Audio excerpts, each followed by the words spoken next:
नमो हरिहंताणं नमो सिद्धां नमो हरिहं नमो वत्साय नमो लयेशे मंगलम भगवान वीरो मंगलम गौतम गण मंगलम कुंद कुंदार विजयेंद्रमस्तु मंगलम सर्वमंगल मांगल्यम सर्व कल्याणकारक प्रधानम सर्वधर्माणां जयनम जयतु शासनम सर्वव्यापैक चिद्रूप स्वरूपाय परात्मने सोपलब्धि प्रसिद्धाय ज्ञानानंदात्मने नमः। 91 गाथा पूरी हुई थी। अब इसके बाद भावार्थ के बाद का पैरा निकाल लीजिए। उपसंपयामि सम्मम जत्तो निवाण संपत्ति, अर्थात मैं साम्य को प्राप्त करता हूं फुटनोट में, जिससे निर्वाण की प्राप्ति होती है ना।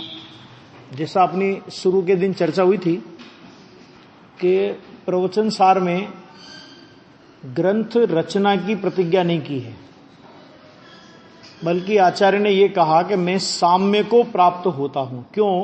क्योंकि देखो, सारे प्रवचन का सार क्या है? प्रवचन माने भगवान की दिव्य ध्वनि का सार क्या है? साम्य भाव की प्राप्ति कहो या वीतराग भाव की प्राप्ति कहो या शुद्धात्मा में पूर्ण रूप से स्थिर हो जाने की बात को, एक ही बात है। तो वो प्रतिज्ञा की थी, और ये भी अपनी चर्चा हुई थी कि हर अधिकार के अंत में आचार्य देव ने अपनी उस प्रतिज्ञा को याद किया और उस प्रतिज्ञा को निर्वाह करते हुए साम्य की बात को हर अधिकार की अंतिम गाथा में वो लेकर के आए हैं। तो वो यहां पर इस बात को याद करते हैं। अभी उपसंपयामि सम्मम जत्तो निवाण संपत्ति, अर्थ नीचे किया, मैं साम्य को प्राप्त होता हूं। साम्य माने क्या?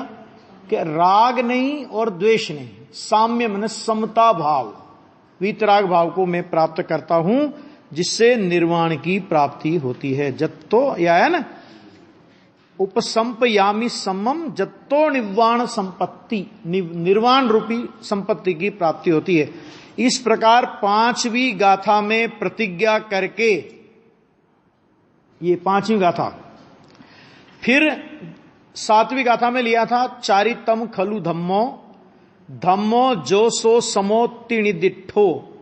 इसका अर्थ नीचे कि चारित्र वास्तव में धर्म है, जो धर्म है वह साम्य है, ऐसा शास्त्रों में कहा है। ठीक है। इस प्रकार 7वीं गाथा में साम्य का धर्मत्व माने साम्य ही धर्म है निश्चित करके ये 7वीं गाथा में नक्की किया।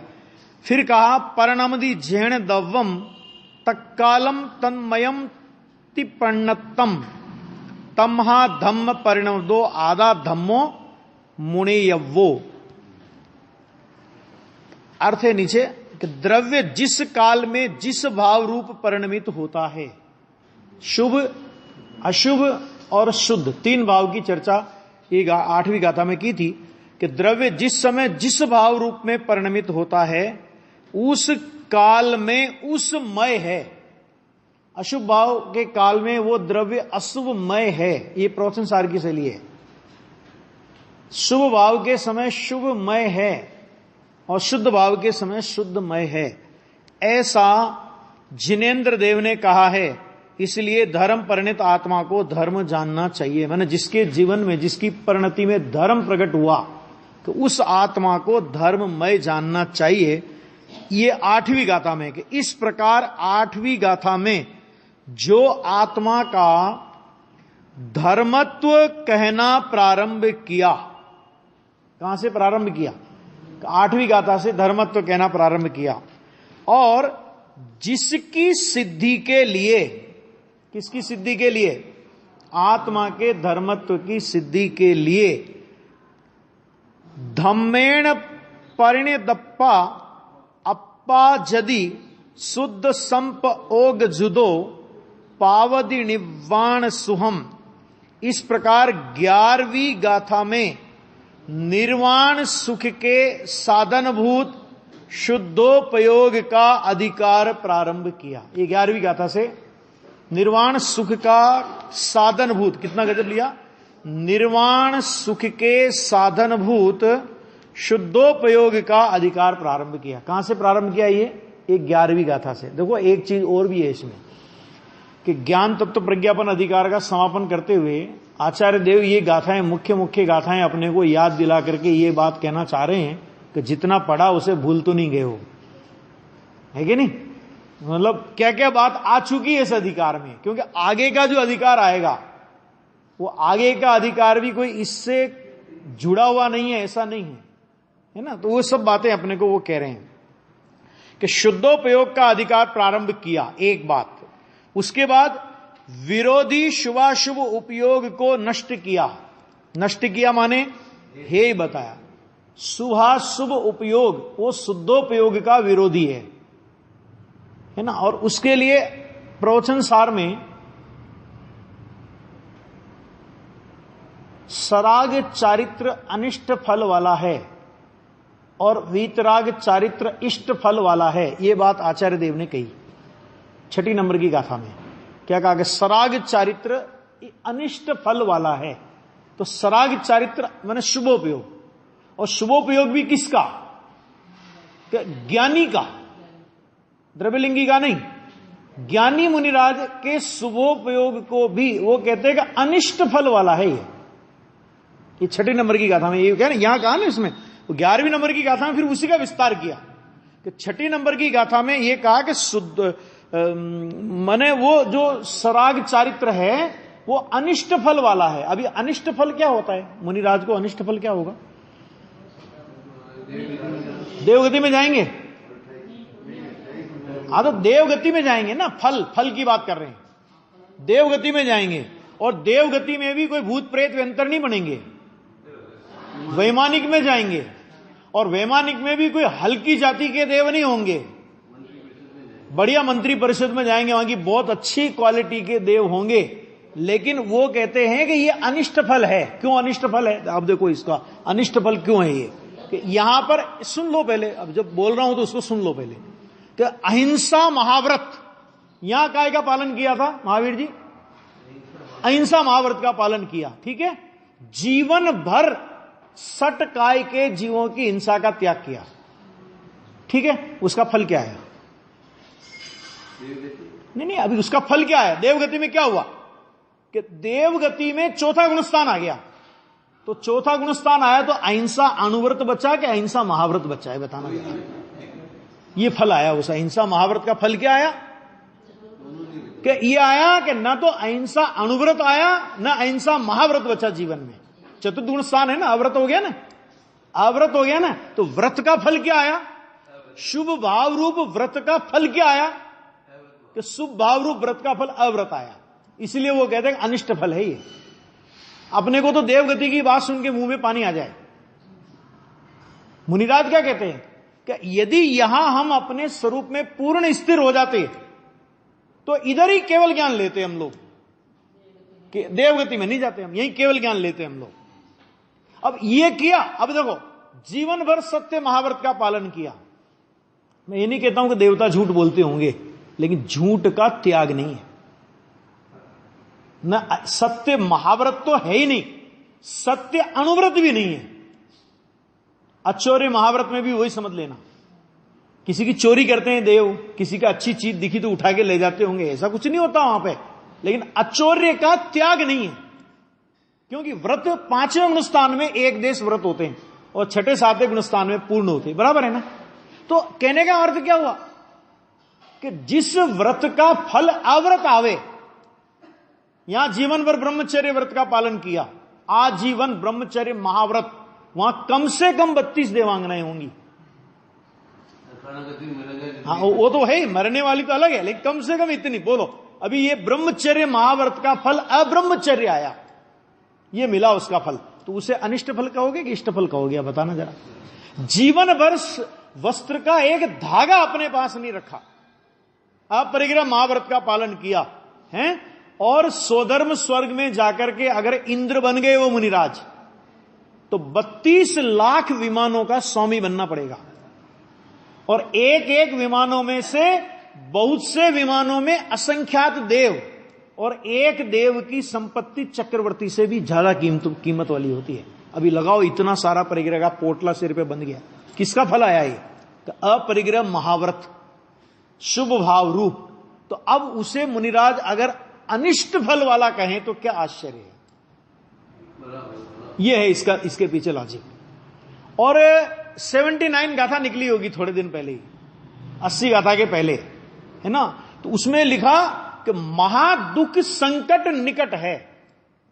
कौन कह रहे हैं? मुनिराज कह रहे हैं, आचार्य देव कह रहे हैं कि यदि मैंने शुद्धोपयोग की प्रतिज्ञा की और धूर्त अभिसारिका के समान, शुभ भाव को धूर्त अभिसारिका की उपमा दी है, तो उसके समान यदि मैं इस शुभ भाव के प्रेम में फंस गया तो क्या होगा? तो उनने कहा कि अति महादुख संकट निकट है। मतलब क्या कि यहां से मर करके सीधे देवगति में जाएंगे, और मुनिराज होते हैं ना, इसका कारण है कि श्रावक मर करके देवगति की अधिकतम आयु बांधे तो कितनी बांधेगा? अच्छा बताओ, थोड़ा नॉलेज होना चाहिए। 16वें स्वर्ग से ऊपर श्रावक नहीं जा सकता। सच्चे श्रावक की बात कर रहा हूं, ये बाड़ा के श्रावक नहीं, वो तो उनकी तो कोई मतलब ही नहीं। सच्चा श्रावक यो श्रावक व्रत पाल स्वर्ग सोलम उपजावे, ठीक है। और उसकी माने उसकी अधिकतम आयु 22 सागर होगी। मुनिराज 16वें स्वर्ग तो जाते ही हैं, कोई दिक्कत ही नहीं है। उससे ऊपर भी जाते हैं, ग्रेवक तक जाते हैं, सर्वार सिद्धि तक जाते हैं। तो 33 सागर तक असंयम की ज्वाला में वहां जलते हैं। यहां क्या था? 3 कसाय चौकड़ी के अभाव की वीतराग परिणति रूप संयम था। क्षण क्षण में अंतर्मुख उपयोग होता था। और स्वर्ग में गए तो क्या हो गया? कितना लंबा काल हो गया देखो, हैं? और असंयम मैंने 3 कसाय चौकड़ी का उदय आ गया। अब बोलो, अभी क्या बोले उसको? अगर उसको दुख संकट नहीं बोले तो क्या बोले? और कितना भी सर्वार सिद्धि का जीव तत्व चर्चा करता रहे, वहां पे भगवान के पंच कल्याणक में भी नहीं आता। 33 सागर तत्व चर्चा चलती है, लेकिन चौथे गुणस्थान से 5वां गुणस्थान नहीं होता। स्वर्ग में होता ही नहीं। तब उसे वो महादुख संकट नहीं बोलेंगे तो क्या बोलेंगे? सोचो जरा, है ना। इस एंगल से इसका विचार करेंगे तो अपने को लगेगा कि नहीं, बिल्कुल बात बराबर है। नरक का फल तो सबको दिखता है कि पाप का फल नरक आया, वो तो सभी को दिखेगा, उसमें क्या दम है। लेकिन इसका फल भी ज्ञानी को क्या मिलेगा? दूसरा कि साहब ऐसा क्यों कि श्रावक 16 स्वर्ग तक जाए और मुनिराज सर्वार सिद्धि तक भी जा सकते हो, भावलिंगी, ऐसा क्यों? बड़े पद में रहकर छोटी सी गलती भी बड़ी सजा दिलाती है। क्या कहा? आपका पद क्या है? आप केवल ज्ञान की साधना कर सकते थे, आप अटके क्यों? क्या हो गया? नकुल सहदेव को छोटा इतना सा विकल्प आ गया, उसमें 33 सागर। कभी विचार किया 33 सागर की सजा माने क्या होती है? तो उत्कृष्ट आयु 33 देवगति की उत्कृष्ट आयु कितनी? अच्छा बताओ। देवगति की उत्कृष्ट आयु 33 सागर है। और 33 सागर में से 33 सागर अगर किसी को देवगति में रहना पड़े तो उसका अर्थ क्या हुआ?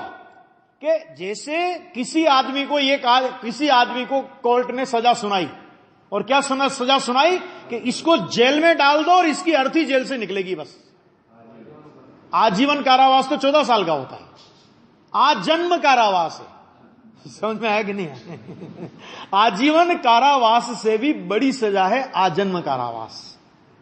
आजीवन कारावास में 14 साल की सजा होती है, और आजन्म कारावास में आज जेल में डाला और जिस दिन ये मरेगा इसकी अर्थी जेल से निकलेगी। ये उसका मतलब होता है जब तक जियोगे जेल में जियोगे। देवगति की आयु कितनी? कि 33 सागर, और 33 सागर की उनको सजा मिली। तो वो जिस भाव से वो सजा मिली, वो भाव कितना बड़ा अपराध होगा, ये सोचो जरा। क्योंकि बड़ी सजा बड़े अपराध के बिना नहीं मिलती। क्यों? क्या अपराध क्या हो गया उसमें? इतना तो शुभ विकल्प भी तो किया कि तुम शुद्धोपयोग की साधना करने गए थे, उस दशा से, श्रावक दशा से कभी केवल ज्ञान नहीं हो सकता, लेकिन मुनिराज की दशा से केवल ज्ञान हो सकता है। और तुम केवल ज्ञान की दशा को, जिस दशा से केवल ज्ञान की साधना हो सकती है, तुम शुभ भाव में अटक गए। देखो ऐसा एक समझोगे, ये अपन लोग ट्रेन में जा रहे हैं, अब ट्रेन में जा रहे हैं तो पारसनाथ हिल स्टेशन आया, ट्रेन में बैठे अपन लोग निकल गए, तो स्टेशन आया और अपन स्टेशन पार करके आगे निकल गए, कोई दिक्कत नहीं। अब कोई आदमी उस समय शिखर की तलेटी में जावे और वापस लौट के आ जावे, वो दर्शन ही नहीं करके आवे, तो भी क्या बोले, किसको आप ज्यादा वो बोलोगे कि ये कैसा आदमी है? तलेटी में, अरे तू तो तलेटी में गया था ना, तू तो तलेटी से लौट करके आया है। तो मुनि दशा माने क्या है भैया? मुनि दशा माने केवल ज्ञान की तलहटी है, कोई सामान्य दशा नहीं है। और केवल ज्ञान की तलहटी में जाकर के भी आप शुभ भाव में अटक करके वापस आ गए, इस बात की बड़ी सजा मिलेगी कि आपको लंबी आयु तक देवगति में रहना पड़ेगा। श्रावक को उतनी लंबी सजा नहीं मिलेगी, श्रावक कितना ही उत्कृष्ट से उत्कृष्ट शुभ भाव करे, 22 सागर से ज्यादा की सजा नहीं मिलेगी उसे। क्यों ये सजा कह रहे हो देवगति को? अगर अगर अगर भाई साहब, अगर गति सजा नहीं होती तो फिर गति का अभाव करके सिद्धालय जाने की क्या जरूरत थी? गति माने सजा है ना, ये यहां पे कह रहे हैं झेल। तो अभी यहां देखो क्या कह रहे हैं कि ये यहां पे कह रहे हैं शुद्धोपयोग हे किया, हे बताया, शुद्धोपयोग का स्वरूप वर्णन किया। ये शुद्धोपयोग के प्रसाद से उत्पन्न होने वाले ऐसे आत्मा के सहज ज्ञान और आनंद को समझाते हुए कि शुद्धोपयोग के प्रसाद से क्या होगा, कि शुद्धोपयोग के प्रसाद से आत्मा को सहज ज्ञान और आनंद प्राप्त होगा। सहज ज्ञान माने केवल ज्ञान, और सहज आनंद माने परिपूर्ण आनंद, यानी अनंत सुख, वो प्रकट होगा। तो आचार्य कहते कि हमने उसको भी समझाया, क्योंकि शुद्धोपयोग का अधिकार प्रारंभ किया ना, तो शुद्धोपयोग का अधिकार प्रारंभ करते हुए पहले ही आचार्य भगवान ने कहा कि तुझे इस शुद्धोपयोग से क्या मिलेगा, हम तुझे पहले वो बताते हैं। पहले फल बता दो तो फिर आदमी उसमें लग जाता है कि नहीं?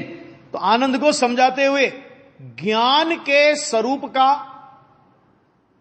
माने ज्ञान अधिकार आया था जिसमें केवल ज्ञान वगैरह की चर्चा की थी बहुत सारी, और सुख के स्वरूप का विस्तार किया, उसे आत्मा के धर्मत्व को अब किसी भी प्रकार शुद्धोपयोग के प्रसाद से सिद्ध करके, किसी भी प्रकार माने तीव्र पुरुषार्थ से, उग्र पुरुषार्थ से उसको सिद्ध करके का नीचे दिया देखो, साध करके माने आत्मा को धर्म रूप रचने का जो कार्य साधना था, उस कार्य को महापुरुषार्थ करके शुद्धोपयोग द्वारा आचार्य भगवान ने सिद्ध किया, माने उसको प्राप्त किया। फिर क्या किया कि परम निष्प्रह। कभी शास्त्र पढ़ते तो कैसा लगता है कि देखो कैसी अद्भुत बातें हैं। परम निष्प्रह का मतलब क्या, नीचे खुलासा किया, पर की स्पृहा से रहित और आत्मा में ही तृप्त निश्चय रत्नत्रय में लीनता रूप प्रवृत्ति, उसको बोलते हैं परम निष्प्रह। कोई अपेक्षा ही नहीं जिसको पर की, और पर में भी किसकी, किसी की नहीं, आत्मा में तृप्त है वो, तो ऐसी दशा आत्म तृप्त ऐसी पारमेश्वरी प्रवृत्ति को प्राप्त होते हुए, वाह क्या कहा, कैसी प्रवृत्ति, पारमेश्वरी प्रवृत्ति को प्राप्त होते हुए कृतकृत्यता को प्राप्त करके अत्यंत अनाकुल होकर, कृतकृत्य हो गया उसको काहे की आकुलता, अभी बताओ, जो कृतकृत्य हो गया जिसे कुछ नहीं करना, कृतकृत्य का मतलब क्या होता है, कोई करने का बोझा माथे पे नहीं है, अभी उसको किसकी आकुलता होवे। बनारसी दास जी ने एक छंद लिखा है, वो छंद पूरा तो याद नहीं, लेकिन उसमें एक लिखा है लास्ट में, एक उसने लिखा है, जाके जिसके सिर पर भार, जाके सिर पर भार, वे डूबे मझधार में, हम तो हुए भव पार, झोंक भार को भाड़ में। ये लिखा, झोंक भार को भाड़ में, हमने आग में डाल दिया भार को, हम तो हुए भव पार। वो ऐसी दशा है मुनिराजों की। ऐसा कहते हैं यहां पे कि कृतकृत्यता को प्राप्त करके अत्यंत अनाकुल होकर जिनके भेद वासना की प्रगटता का प्रलय हुआ है। भेद वासना मन भेद रूप वृत्ति, विकल्प, परिणाम। देखो ये अमृतचंद्र आचार्य की जो शैली है ना, वो सीधा उपशम हुआ है, क्षोभशम हुआ है, अभी दब गया है, वो बात ही नहीं करते। वो सीधा क्या बोलते हैं, भेद वासना की प्रगटता माने विकल्प की प्रगटता का क्या हुआ, तो उन्होंने कहा कि प्रलय हो गया। प्रलय माने सीधा बोलते कि क्षय, नाश हो गया, अभी उत्पन्न नहीं होगा मुझे, तो ऐसा बोलते, इतने दृढ़ता से बोलते। ऐसे होते हुए अब देखो यहां, ऐसे होते हुए आचार्य भगवान क्या कहते हैं, मैं स्वयं साक्षात धर्म ही हूं। ये अमृतचंद्र की शैली है आचार्य देव की। क्या, जैसे ये चरणानुयोग सूचक चूलिका उन्होंने प्रारंभ की ना, तो वहां भी उन्होंने कहा मैं यह मोक्षाधिकारी। तो किसी को तो लगे कि ये कितने अभिमान के वचन बोल रहे हैं, मैं स्वयं मोक्षाधिकारी। इस मुनि दशा का यथानुभूत जो मार्ग है उसके प्रणेता हम ये खड़े हैं। ऐसे ऐसे शब्दों का प्रयोग किया है। कभी कभी ऐसा लगे कि कितने अभिमान में नहीं है, ये क्षत्रिय थे जाति से। अमृतचंद्र आचार्य जाति से क्षत्रिय थे, इस पार और उस पार की बात करते थे। माना उनकी शैली में वीर रस है। मोह का ऐसा नाश किया कि फिर से अंकुरित उत्पन्न नहीं होगा, उस शैली में वो बात करते हैं। तो इसी तरह यहां पे क्या कहते हैं, मैं स्वयं साक्षात धर्म ही हूं। मतलब क्या, शुद्धोपयोग परिणत, उसका नाम साक्षात धर्म। इस प्रकार रहते हैं, अर्थात ऐसे भाव में स्थित होते हैं। ये साम्य की जो प्रतिज्ञा की थी ना, उस प्रतिज्ञा के लिए उन्होंने इतनी बात सारी कही। अब देखो इसमें अंतिम गाथा है इस अधिकार की, बहुत गजब की गाथा है। देखो, जो निहद मोह दिट्ठी आगम कुशलो विराग चरियम अवुदिठो महपा धम्मोति विशेषिदो समणो। हरिगीत। आगम विषय कौशल्य छेने मोह दृष्टि विनष्ट छे वितराग चारितारूढ़ छे ते मुनि महात्मा धर्म छे। बोलो, धर्म किसमें समाहित कर दिया, मुनि महात्मा धर्म छे। सच में देखो कितना गजब है। आगम में कुशल है, पहली शर्त। कैसे होते मुनिराज, आगम में कुशल हैं। और कैसे हैं कि जिनकी मोह दृष्टि हत हो गई है। मोह दृष्टि माने दर्शन मोह तो पहले ही चला गया था, और चारित्र मोह में भी 3 कसाई चौकड़ी का जिनको अभाव वर्तता है, और संजलन भी अंतिम सांसें गिन रहा है ना, ऑक्सीजन के सिलेंडर पे चल रहा है वो संजलन कषाय। थोड़ी अभी एक आध भाव, एक दो भाव बाकी है। समझ में आया कि नहीं आया? जैसे वो मरता हुआ आदमी आजकल वेंटिलेटर पे रख देते हैं ना उसे, है ना, तो ये संजलन कसाय कैसी है उनकी, तो वेंटिलेटर पे पड़ी हुई है, बस वो सांसें गिन रही है, कभी भी नाश हो जाएगी। ज्यादा भाव अब मुनिराज के इन संतों के अधिक भाव नहीं है ना।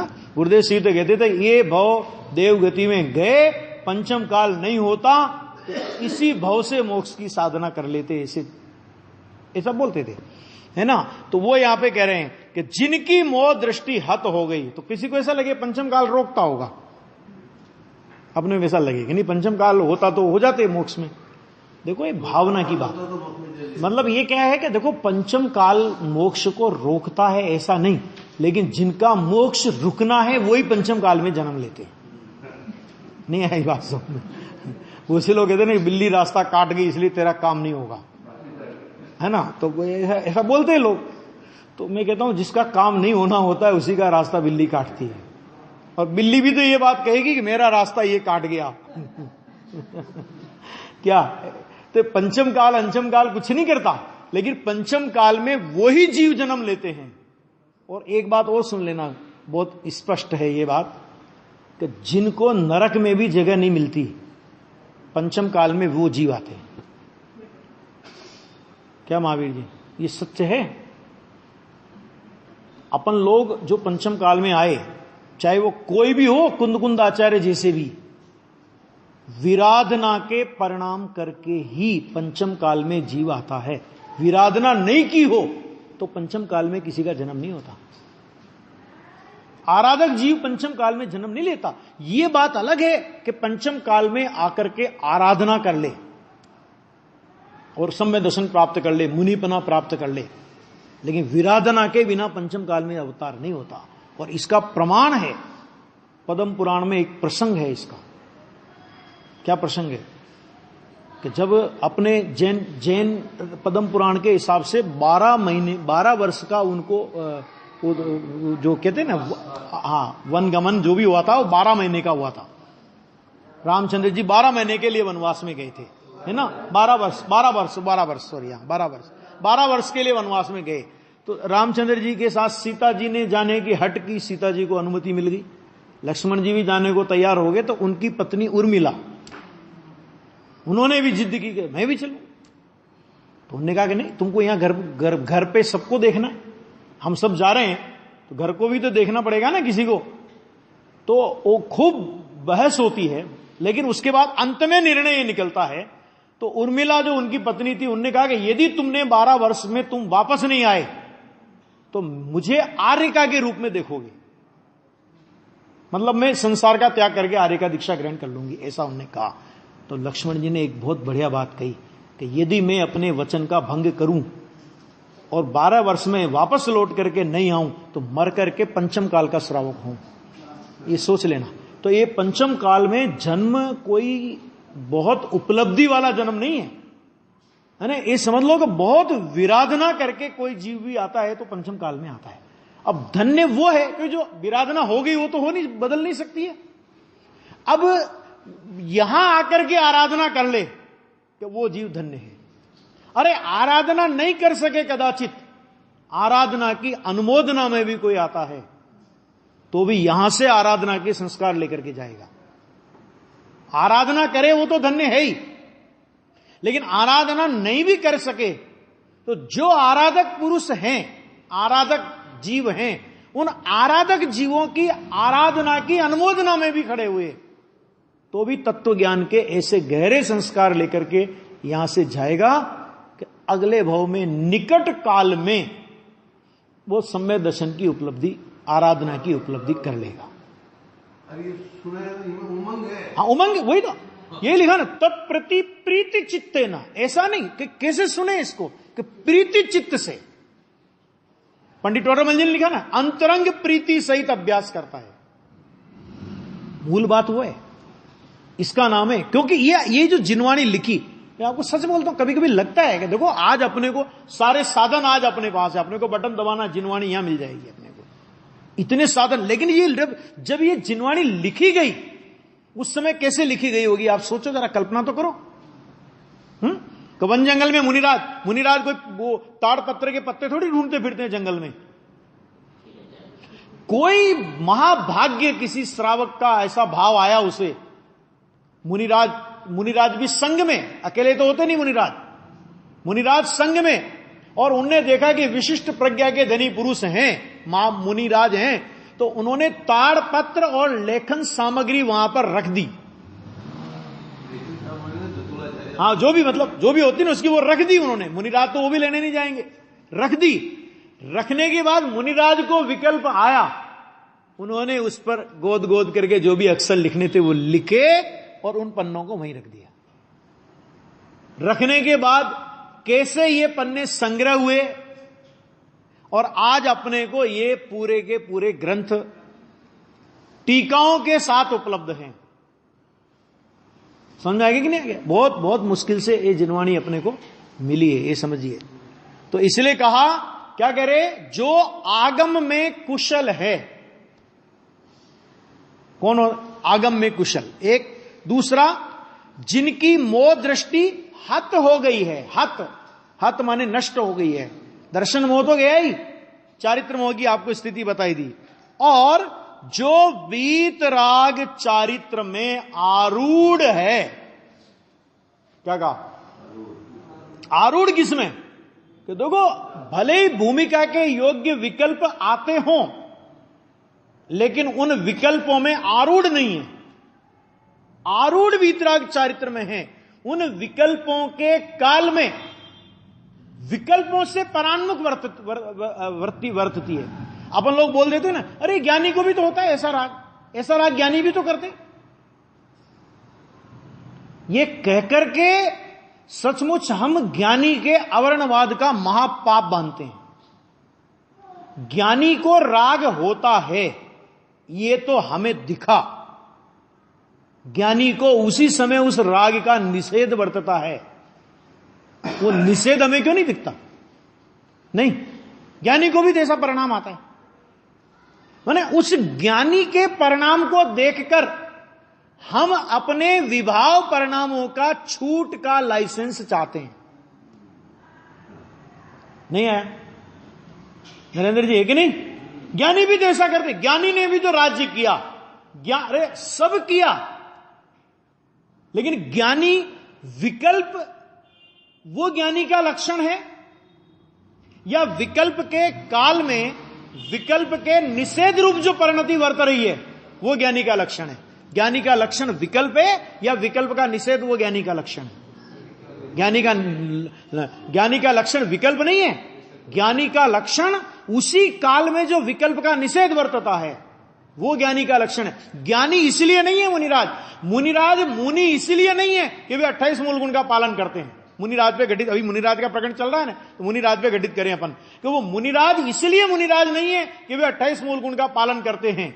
वे मुनिराज इसलिए हैं कि 28 मूल गुण के निरतिचार पालन के समय ही उन विकल्पों से उनकी अंतर परिणति विमुख वर्तती है। ख्याल में है? 28 मूल गुण से विरुद्ध जाति का हो जब तो कहने की जरूरत ही नहीं है। निरतिचार, ऐसे श्रावक इसलिए श्रावक नहीं है कि वो 12 अनुव्रतादि का पालन करता है, उसका इसलिए वो श्रावक नहीं है। श्रावक इसलिए है वो कि उन अनुव्रतादि के परिणाम के काल में ही उन परिणामों का उसे निषेध वर्तता है। उसमें स्वामित्व बना नहीं होता। क्यों? क्योंकि जिसे राग में स्वामित्व है वो ज्ञानी नहीं है, मुनि नहीं है, श्रावक नहीं है, सम्य दृष्टि नहीं है। कौन है? बाकी बचा सोई है। कौन बचा? बाकी कौन बचा? तो वो मिथ्या दृष्टि है। समझ में आ गया? और वो गृहीत मिथ्या दृष्टि कब हो जाएगा? कि इस मान्यता का और पोषण करेगा तो वो गृहीत मिथ्या दृष्टि के लिए। गृहीत मिथ्या दृष्टि का मतलब अकेला कुदेव कुगुरु कुधर्मी नहीं है। गृहीत मिथ्या, हाँ सब वो आ गया, वही आ गया ना। नहीं, उसके अलावा भी वो खुद भी कुगुरु में, वो गृहीत मिथ्यात्व में कब आ गया कि राग का निषेध वर्तता है, वो तो वर्ते नहीं। और राग का निषेध नहीं वर्तने पर भी अपने को सम्य दृष्टि माने, अपने को श्रावक माने, अपने को मुनि माने, तो वो गृहीत मिथ्यात्व की श्रेणी में आ जाएगा। समझ में आ गया? हम समझ रहे हैं कि हम बहुत बड़ा पुण्य का काम कर रहे हैं, इतना शुभ भाव कर रहे हैं, और पता लगा कि मिथ्यात्व सारे शुभ भाव को चट कर गया। 7.5 आया। देखो क्या गजब बात है भाई। देखो इसमें, देखो जो वीतराग चारित्र में आरूढ़ है, किसमें आरूढ़ है? वीतराग चारित्र। वीतराग चारित्र किसे कहते हैं? कि वो जो 3 कसाय चौकड़ी के अभाव की परिणति है ना, वो शुद्धि, वो वीतराग चारित्र है। और उसके साथ में शुद्धि को बढ़ाने का जो प्रयत्न है स्वरूप सन्मुखता का, वो वीतराग चारित्र है। ठीक है, आगे देखो। उन महात्मा श्रमण को महात्मा, महान आत्मा, ऐसे श्रमण को शास्त्र में धर्म कहा है। ख्याल में है कि नहीं है? उसे कहा धर्म। वो धर्म है, धर्म आत्मा नहीं, धर्म है वो खुद, अभेद कर दिया है ना। क्या मैंने देखो कितनी गजब की ये सारी शैली है आचार्य की। तो एक लाइन टीका की पढ़ते हैं खाली।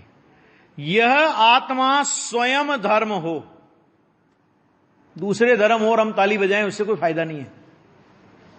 ख्याल में है कि नहीं? क्यों? क्योंकि दूसरा अगर धर्म हो भी गया तो उससे क्या, अपने को क्या मिलेगा? अच्छा बताओ, अपने दूसरा धर्म हो गया और हम कहा अरे आप धर्मात्मा हो, आप धर्मात्मा हो गए, हम खूब तालियां बजाएं, तो अपने को क्या मिलेगा? उससे कुछ नहीं मिलने वाला। ये आत्मा स्वयं धर्म हो, यह वास्तव में मनोरथ है। कर्तव्य तो यह है कि स्वयं धर्म रूप हो जाओ। दूसरे धर्मात्मा हो, अनुमोदना का परिणाम आवे, बहुत अच्छी बात है, लेकिन उनकी अनुमोदना के परिणाम मात्र से अपने में धर्म प्रकट नहीं होने वाला है। तो स्वयं धर्म हो यह मनोरथ है। और उसमें विघ्न करने वाली कौन? तो एक लाइन में पूरी बात कह दी कि उसमें विघ्न कर डालने वाली एक, दूसरा कोई नहीं, बहिर्मोह दृष्टि ही है। क्या मतलब? कोई कहे कि मेरे कर्म का उदय आ गया और वो तीव्र आ गया, इसलिए मेरे को धर्म प्राप्त होने में विघ्न पड़ गया, कि झूठ बोलता है ना। कि कुदेव कुगुरु कुशास्त्र मिल गए, कि मिलना तो तब कहा जाता है जब तू उनको माने। नहीं, मिलना कब कहा जाता है भाई? तो माने तो मिलना कहा जाता है ना। ग्राहक कब कहा जाता है महावीर जी? अच्छा बताओ, ग्राहक कब कहा जाता है? कि जब आपकी दुकान से माल लेवे तो ग्राहक है, तो ग्राहक है ना। और बाकी सड़क पे बहुत से लोग जा रहे हैं तो वो क्या है? कि भीड़ है, वो तो भीड़ है। और आपकी दुकान के आसपास भी खड़े हो जावें और दिन भर मतलब आते रहे, देखते रहे और कोई भी सामान नहीं लेके जावे, तो आज हम आपसे पूछें कि आज तो साहब आपकी दुकान पे बड़ी भीड़ थी, आज तो क्या बात है, आज तो बहुत गल्ला उठा होगा, तो क्या कहोगे आप? आज तो कोई ग्राहक ही नहीं था। कि ग्राहक नहीं था, इतनी भीड़ थी ना। कि भीड़ होना अलग बात है, ग्राहक होना अलग बात है। इसी तरह देवशास्त्र, कुदेव कुगुरु कुशास्त्र, कि तेरे लिए कब है वो तो जगत के पदार्थ हैं, वो तो जगत के पदार्थ हैं। तेरे वो कुदेव कुगुरु कुशास्त्र कब? कि तू उन्हें माने तब। तो मानना ये किसका काम हुआ? उनका या हमारा? हमारा। तो ये बहिर्मोह दृष्टि, माने गलती हमारी है।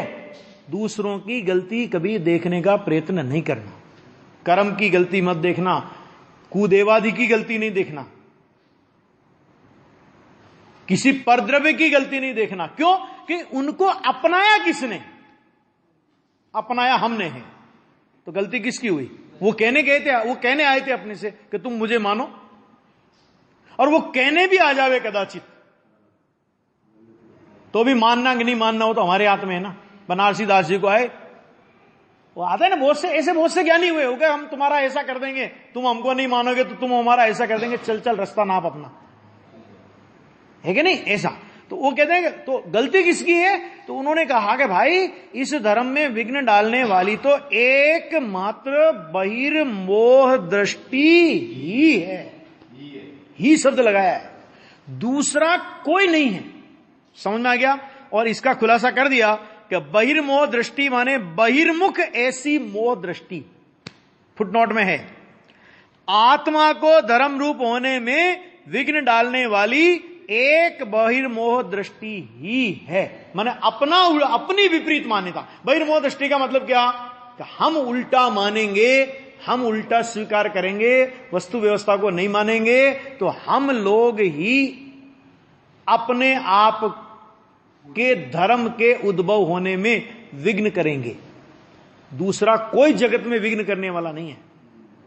इष्टोपदेश की 35 नंबर की गाथा में लिखा कि करोड़ों अज्ञानी मिलकर के एक ज्ञानी को अज्ञानी नहीं बना सकते। समझ में आ गया? और करोड़ों तीर्थंकर आ जाएं,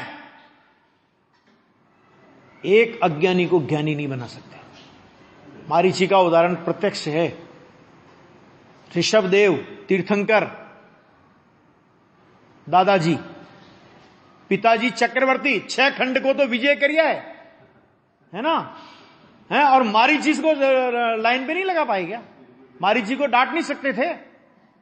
और मारीची भी कैसा, ऐसा नहीं, आदिनाथ भगवान के सामने मुनि दीक्षा उनके साथ में ली थी 4000 राजाओं में, 9999 सुधर गए, नहीं सुधरा, एक ही नहीं सुधरा।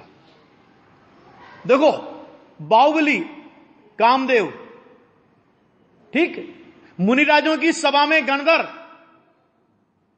कौन? उन्हीं के चाचा नहीं थे, प्रसुरसेन वगैरह। अरे और तो और महिलाओं की सभा में, आर्यकाओं में प्रधान गणनी कौन थी? उनकी बुआ, माने बुआ, चाचा, पिताजी, दादाजी, सारे के सारे मोक्ष मार्ग की साधना कर रहे थे और एक नहीं सुधरा। कौन नहीं सुधरा? कि मारीची नहीं सुधरा। तब एक आदमी बोला कि तुम समझते नहीं हो, आदिनाथ भगवान बहुत बड़े राजनीतिज्ञ थे। कैसे राजनीतिज्ञ थे? कि देखो सारी देवगति की सीटें तो रख नहीं सकते थे क्योंकि था ही नहीं कोई उनका, तो मनुष्य गति की जितनी सीटें, बड़ी बड़े जितनी पोस्टें होती, सब उनने अपने पास रखी। अब संसद में एक विरोधी दल के नेता की सीट होती है कि नहीं होती है? तो विरोधी दल के नेता की सीट भी आदिनाथ भगवान ने दूसरे के पास नहीं जाने दी, तो वो भी अपने घर का आदमी रखा उसमें, है ना। तो जिसकी दृष्टि राजनीति पर होगी, वो आदिनाथ के इस चरित्र में से भी राजनीति निकालेगा। और वस्तु स्वरूप का विचार करने वाला क्या निकालेगा? कि देखो वस्तु स्वभाव की स्वतंत्रता, कि तीर्थंकर जैसे दादा और चक्रवर्ती जैसे पिता, है ना, और गणधर, कामदेव और आर्यकाओं में प्रधान जिनकी बुआ होने पर भी एक जीव को मोक्ष मार्ग में लगा नहीं सके। तो अपनी क्या दम है कि अपन सारी दुनिया को समझा देंगे और सारी दुनिया अपने समझाने से समझ जाएगी।